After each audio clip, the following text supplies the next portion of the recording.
The latest in Detective Kaga series is a nuts and bolts police procedural limiting the exploration of the human psyche, the crime and expectant melodrama to a bare minimum.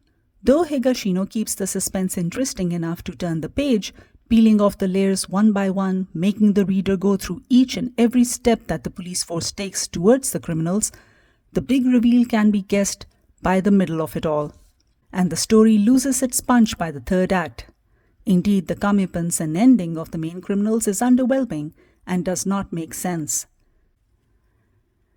As always, Higashino gives a snapshot of ordinary Japan, people dealing with extraordinary circumstances, reacting to unusual customs, jobs, natural calamities, deaths, and navigating wayward relationships. A Higashino mystery is as much an act of peeling off the layers of the Japanese soul as it is of figuring out who did what and why. This time around, however, I wish there was more of the soul and less of the police procedural. Holding great promise, The Final Curtain is ultimately a bit of a letdown. Still, an average Higashino mystery is still 100 times better than anyone else's. Anyone who doesn't want to have any of the spoilers, the story, the identity of the criminals, or the ending, should stop listening or listen ahead at your own peril. You've been warned.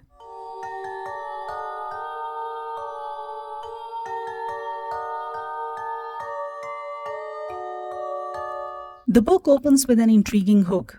A 36-year-old woman is hired by a small-town bar owner. 16 years later, this woman dies of natural causes. 10 years after her death, a body is discovered in a slum-like building. How is it all connected to Kaga? Well, it is connected to Kaga in this way. This 36-year-old woman is revealed as Kaga's long-lost mother. His mother's companion was a man who had faked his own death a long time ago to save his daughter and himself from death not of his own making. And he goes on to kill a few more people to protect his daughter's life as a successful theatre actress and producer. You see, Kaga's father, a famous detective in his own right, married a hostess, Yuriko Tajima, who bore him a son, Kaga. But he never had time for his wife and son. Yuriko is left to deal with his work-related absences, his rude family, a mischievous son, and her own ill mother all alone. The pressure gets to her. Depression with feelings of failure and uselessness takes over. She abandons both the husband and the son to live a secluded life in a ramshackle apartment as a hostess in Yasuo Miyamoto's small bar in Sendai. That 36-year-old woman at the very beginning of the novel is Kaga's mother, who starts working in that bar. Here she meets and starts a discreet relationship with Shunichi Watabe, a mysterious out-of-towner. After her death, Watabe disappears. So do a few other men. A nuclear plant worker called Kazutoshi Yokoyama, renter Matsuo Koshikawa, teacher Shizo Nemura, and last but not least, a store owner named Tadao Asai, who is the father of a local theatre actress and producer Hiromi Asai, who also goes by the name of Hiromi Kadukora. Hiromi takes center stage, and it is the actions, misfortunes, and sheer bad luck of her father Tadao, as well as her own, that snowball into a series of coincidences that are nothing more than inevitabilities, as noted by Kaga. You cannot help feeling sorry for both, despite their murderous interludes. Coming back to Kaga's mother Yuriko's boyfriend, who was this Shunichi Watabe? Well, he was Hiromi's well-meaning, hard-working, hapless father Tadao Asai, whose fickle and shallow wife Atsuko is miserable being the wife of a small-town quiet shopkeeper and living in a rented house in Shiga Prefecture. It is Atsuko who starts having affairs, graduating to running off with jewelry, his life savings and investments. She also leaves him with debts to pay. When wishes collectors come knocking, with a mind to take away 14-year-old Hiromi if dad can't pay, father and daughter make a run of it in the dead of night to escape them. These two are essentially good people who end up making bad choices in a decades-long lonesome journey. Tadao Asai goes on to live under false identities. He was Watabe, Yokoyama, and Koshikawa, keeping his head low and not making waves anywhere.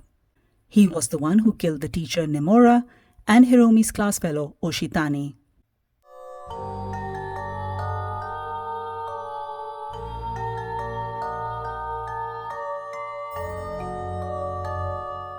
One of the memorable ideas in the book is the father and daughter duo meeting each other discreetly from opposite sides of one of the 12 bridges of Nihonbashi district to look at each other from afar, talking to each other over cell phone without attracting attention.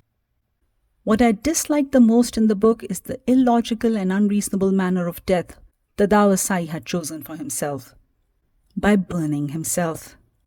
It's weird how burning flame suicides are glamorized in fiction. While reading this book, I so wished that Higashino had included something about Watabe/Tadao Asai's relationship with Kaga's mother Yuriko in first person, but we never find out their feelings for each other or their life together except as hearsay, which is a classic Higashino trope, by the way, and readers have to content themselves with the letter Watabe Asai leaves for Kaga about what his mother felt about abandoning her only child.